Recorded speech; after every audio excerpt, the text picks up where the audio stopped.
इसके बाद बड़ी खबर महाराष्ट्र से, जहां पर महाराष्ट्र कांग्रेस को बड़ा झटका लगा है। कांग्रेस के पूर्व मुख्यमंत्री अशोक चव्हाण ने भारतीय जनता पार्टी की तरफ दोस्ती का हाथ बढ़ाया है और उससे पहले कांग्रेस की प्राथमिक सदस्यता से इस्तीफा दे दिया। तो महाराष्ट्र के नांदेड़ से विधायक हैं अशोक चव्हाण, पूर्ववर्ती सरकारों में मुख्यमंत्री रहे हैं कांग्रेस के नेतृत्व में। आदर्श सोसाइटी घोटाले में अशोक चव्हाण का नाम खूब उछला था, लेकिन अब अशोक चव्हाण किसी भी वक्त भारतीय जनता पार्टी में शामिल हो सकते हैं। बिहार बड़ी खबर, जहां पर महाराष्ट्र कांग्रेस को झटका लगा है। पूर्व सीएम अशोक चव्हाण ने कांग्रेस की प्राथमिक सदस्यता से इस्तीफा दे दिया है। नांदेड़ से विधायक हैं। पहले जब कांग्रेस की सरकार थी महाराष्ट्र में, तब मुख्यमंत्री की कुर्सी पर भी रहे थे और उस दौरान आदर्श सोसाइटी घोटाला मामले में कुर्सी छोड़नी पड़ी थी और तब से लगातार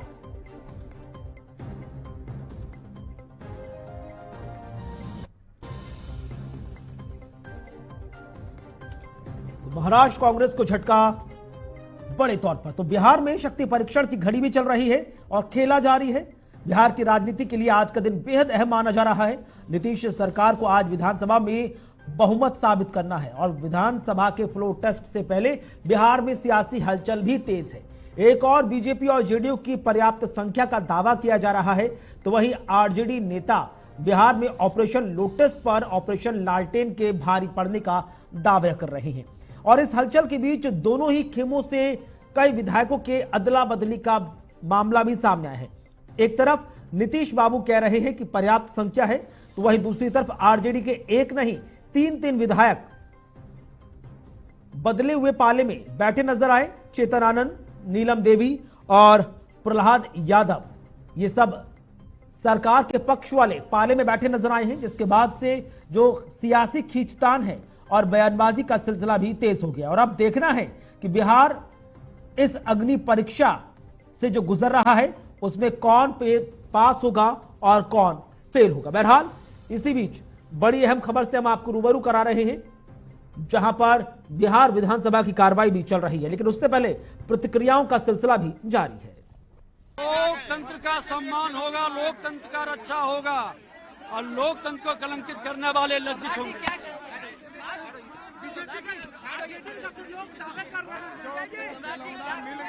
सदन के अंदर जवाब मिलेगा। कुछ नहीं मिसिंग था, लोग इधर उधर थे, सभी आ गए। सभी आ गए हैं, सभी लोग आ गए। एंड आप लोग फ्लोट टेस्ट एकदम पास हो जाएंगे, ज्यादा बहुमत से जीते हुए हैं। खेला होने वाला है। देखिए, गेम वाला खेला में तो वो फेल रहे और इस खेला में वो पॉलिटिकल खेला में भी फेल हो गए। दो ही चीज होना है, स्पीकर साहब या तो स्वतः छोड़ दे सम्मान पूर्वक, नहीं तो हटाए जाएंगे, और दूसरा सरकार विश्वास मत हासिल करेगी। दो ही चीज होना है। और इसी बीच आखिरकार क्या कुछ स्थिति नजर आ रही है वो आप देख लीजिए कि नीतीश के साथ क्या कुछ संख्या बल नजर आ रहा है, उस पर नजर डालिए। जेडीयू के 45, बीजेपी के 78, हिंदुस्तान अवाम मोर्चा यानी कि हम के 4, निर्दलीय 1, कुल जो आंकड़ा है वो 128 के आसपास नजर आ रहा है। वहीं बात की जाए आरजेडी की यानी विपक्षी खेमे की, तो वहां पर भी जो आंकड़ा 79, कांग्रेस के 19 और लेफ्ट के 16। बहरहाल यहां पर जो आंकड़ा है वो लगभग 114 के आसपास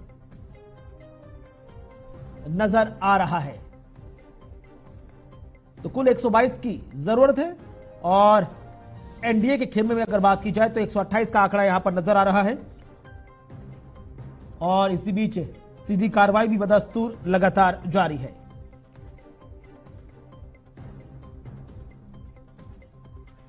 तो अदला बदली नजर आ रही है और अदला बदली के बीच अपने अपने पक्ष में जो बयान है, चाहे वो आरजेडी के हों, चाहे वो सीपीआईएम माले के हों, या फिर कांग्रेस की बात हो, या फिर सत्ता पक्ष की हम बात कर ले, सब अपने अपने पक्ष में दावेदारी पेश कर रहे हैं। और अब इंतजार है जब नीतीश बाबू और उनकी सरकार फ्लोर टेस्ट में बहुमत का आंकड़ा यानी 122 के अंक को छूती हुई नजर आएगी।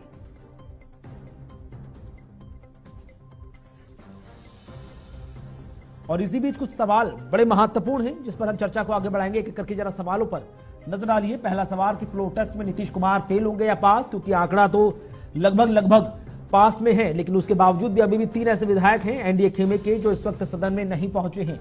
दूसरी तरफ बड़ा सवाल कि बिहार विधानसभा में बड़ा खेला देखने को मिलेगा, क्योंकि ऑलरेडी 3 ऐसे विधायक हैं जो आरजेडी के हैं, लेकिन इस वक्त सरकार के पाले में जा बैठे हैं, जिसको लेकर भी सबकी निगाहें और भौएं चढ़ी हुई हैं।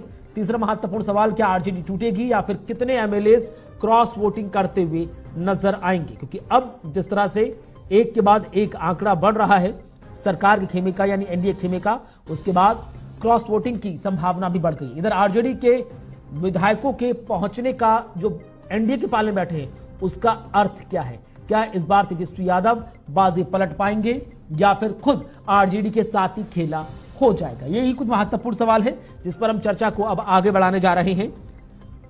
कुछ बेहद खास मेहमान भी हमारे साथ जुड़ेंगे, लेकिन उससे पहले लगातार जो बिहार विधानसभा की कार्रवाई वो भी बदस्तूर जारी है। सब अपने अपने पक्ष में इस वक्त बातें रख रहे हैं।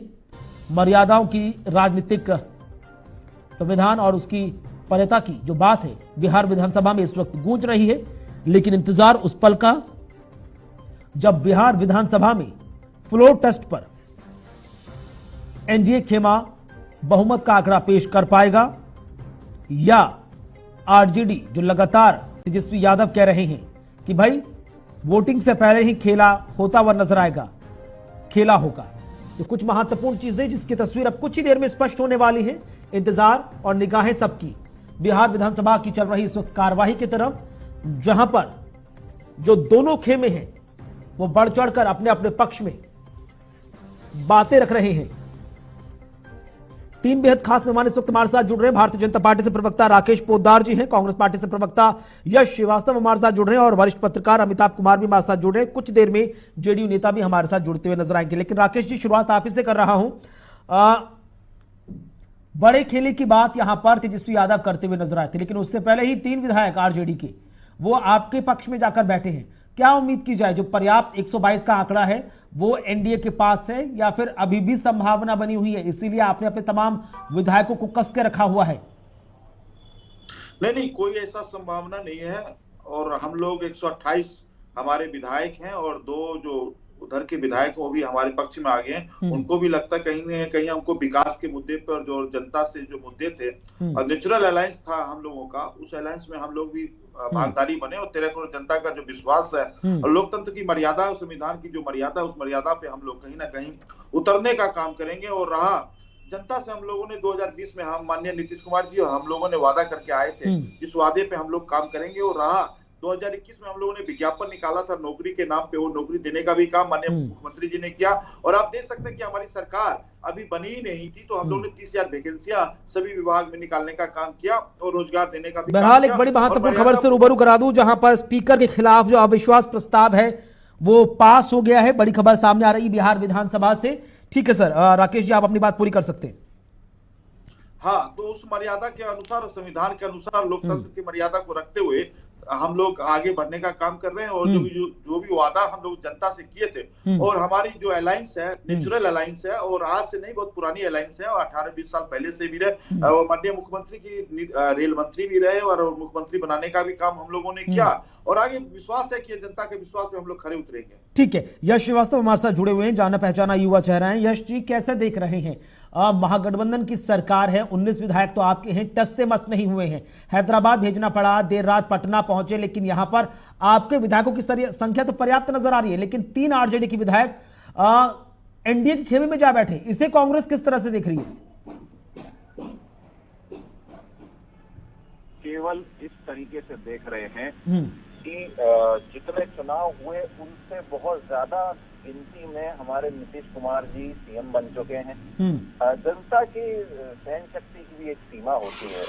और जिस तरह अभी आपने बताया कि देखिए दोनों तरफ बात हो रही है, इनके एनडीए के लोग कह रहे हैं भैया खेला खेला, और उधर हमारे जो सभापति महोदय हैं, हाँ, सदन के, उन्हीं के खिलाफ अविश्वास प्रस्ताव पास हो गया है। तो अभी मैं इस तरह के दावे करने से बचता। यदि मैं एनडीए में होता तो मैं ऐसा दावा नहीं करता कि भैया संख्या भी है और सब कुछ है। यदि संख्या है तो कल रात को अचानक पुलिस को बिना किसी बात के ठीक है। इसी बीच बड़ी खबर, जहां पर बिहार विधानसभा में स्पीकर के खिलाफ अविश्वास प्रस्ताव, अब स्पीकर के खिलाफ अविश्वास प्रस्ताव पर वोटिंग हुई है, जहां पर अविश्वास प्रस्ताव पास हुआ है विधानसभा में। वोटिंग के बाद स्पीकर को हटाने का प्रस्ताव ध्वनिमत से पास किया गया है। बड़ी खबर, बिहार विधानसभा से सीधी लाइव कार्रवाई इस वक्त चल रही है, जहां पर स्पीकर को हटाने का प्रस्ताव ध्वनिमत से पास हुआ है। बड़ी खबर, अवध बिहारी चौधरी अगर बात की जाए तो यहां पर स्पीकर के खिलाफ अविश्वास प्रस्ताव पास हुआ है ध्वनि मत के साथ। ठीक है, तो बड़ी खबर, जहां पर बिहार विधानसभा की कार्रवाई लगातार चल रही है और इसी बीच तमाम दोनों ही पक्षों, दोनों ही खेमे, दोनों ही गठबंधन की तरफ से लगातार अपने अपने पक्ष में जमकर बातें रखी है। छोटा सा ब्रेक, जल्द हाजिर होंगे।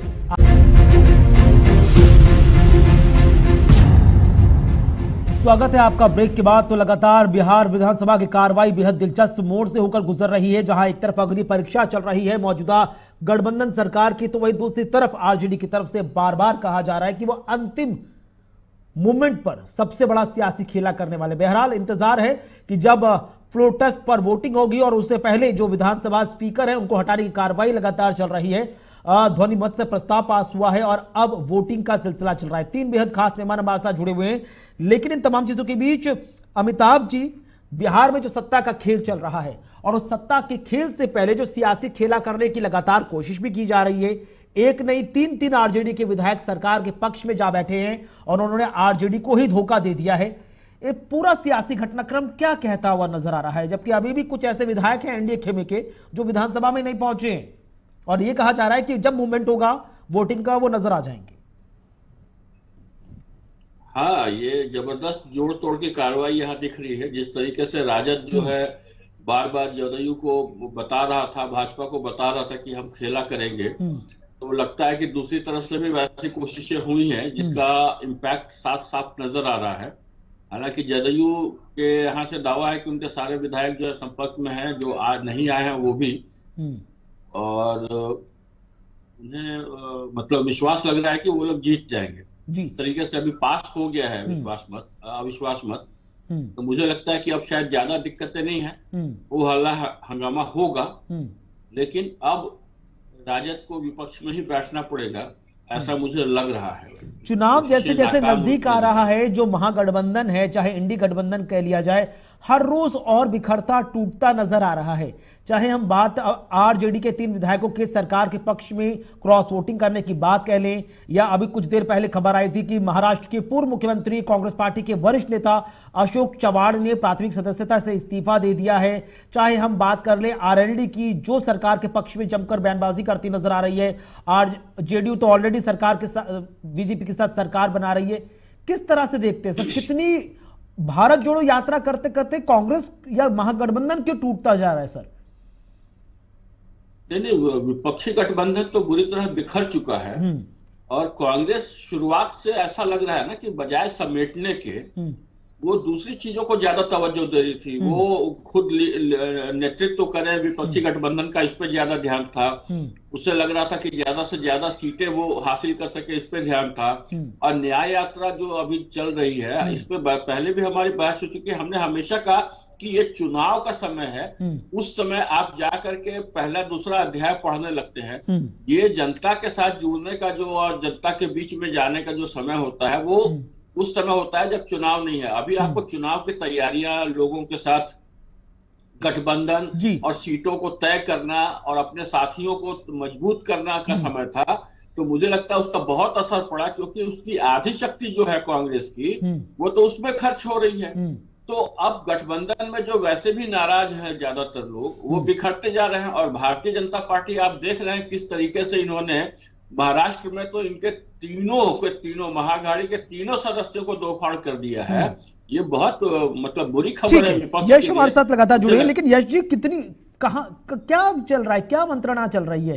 क्योंकि मुझे याद है कि जब हाल फिलहाल में जब कांग्रेस का अधिवेशन हुआ था, तब मैंने कवर किया था, तब कांग्रेस की तरफ से कहा जा रहा था कि भाई 2024 के लिए चिंतन मंथन और परिवर्तन नजर आएगा लास्ट मोमेंट पे। लेकिन परिवर्तन तो कुछ ज्यादा ही बड़ा परिवर्तन हो गया, वो परिवर्तन आपके पक्ष में नजर नहीं आ रहा है। और जो बात यहां पर अमिताभ जी कह रहे हैं कि सिलेबस के पहले दूसरे तीसरे चैप्टर तक ही कांग्रेस सिमट गई है, यहां तो फाइनल सिलेबस से एग्जाम होना है सर। देखिए, सबसे पहली बात मैं मतलब हर व्यक्ति की अपनी अपनी शैली है, परंतु मैं ऐसे मेटाफर्स का यूज नहीं करता हूं। मैं इसको ऐसे देखता हूं, सीधे सीधे मैं बिल्कुल दो टूक बात करूंगा कि यदि फ्लोर टेस्ट है और एनडीए को पूरा कॉन्फिडेंस है, तो एन मोमेंट पे सिर्फ इसलिए क्योंकि स्पीकर आरजेडी के हैं तो उनके खिलाफ नो कॉन्फिडेंस कर दो। उनको ऐसा लगता है कि तेजस्वी यादव राजनीतिक रूप से खतरा है तो उनके घर में घुस जाओ। जयंत चौधरी जी जो किसानों के नेता माने जाते हैं, चौधरी चरण सिंह जी के पोते हैं, चौधरी चरण सिंह जी ने कभी भी किसानों के न्याय से कोई समझौता नहीं किया, लेकिन एक भारत रत्न देके आपने दिल जितवा दिया और आपको खून बहता नहीं दिख रहा है किसानों का। अभी फिर कांटे बिछे हुए हैं, आज फिर वीडियो आया है कि बैरिकेड तोड़ के किसान फिर से दिल्ली की तरफ कूच कर रहे हैं, घुस गए हैं। तो राजनीति केवल इस बात पे जो हमें खबरें सामने दिखती हैं कि भैया ये विधायक यहाँ आ गए, ये विधायक वहां कैसे चले गए। सरकार को नीतीश कुमार जी 9 कर चुके हैं अपने सीएम पद को बनाए रखने के लिए, और जब नीतीश कुमार जी वहां से यहाँ आए थे तब बीजेपी वाले उनको पलटू चाचा और पता नहीं क्या क्या कहते थे, गालियां बकते थे। अब नीतीश कुमार जी पहले सुशासन बाबू थे एनडीए में, अब कुछ और उनके लिए नई तारीफ के शब्द ढूंढे जाएंगे। और अभी भी इतना करने के बाद भी फ्लोर टेस्ट का सस्पेंस फिलहाल बना हुआ। यदि ये फ्लोर टेस्ट एनडीए पास कर भी लेता है तो क्या नीतीश कुमार के लिए विश्वसनीयता, जनता को तो छोड़िए, खुद उनकी पार्टी में या एनडीए में होगी? मुझे तो नहीं लगता। कल को उनको फिर कुछ समझ में आएगा, फिर कहीं चले जाएंगे। अब बात इस पे आ गई, तो केवल इस तरीके से देखना कि कांग्रेस बिखर रही है या कुछ हो रहा है, तो ऐसा नहीं है। कांग्रेस वही कर रही है जो एक राजनीतिक पार्टी को करना चाहिए। अब अमिताभ जी कह रहे हैं कि चुनाव के समय हमें कार्यकर्ताओं से मिलना चाहिए, तो खड़गे जी कार्यकर्ताओं को भी संबोधित कर रहे हैं और जनता से हमें मिलना चाहिए।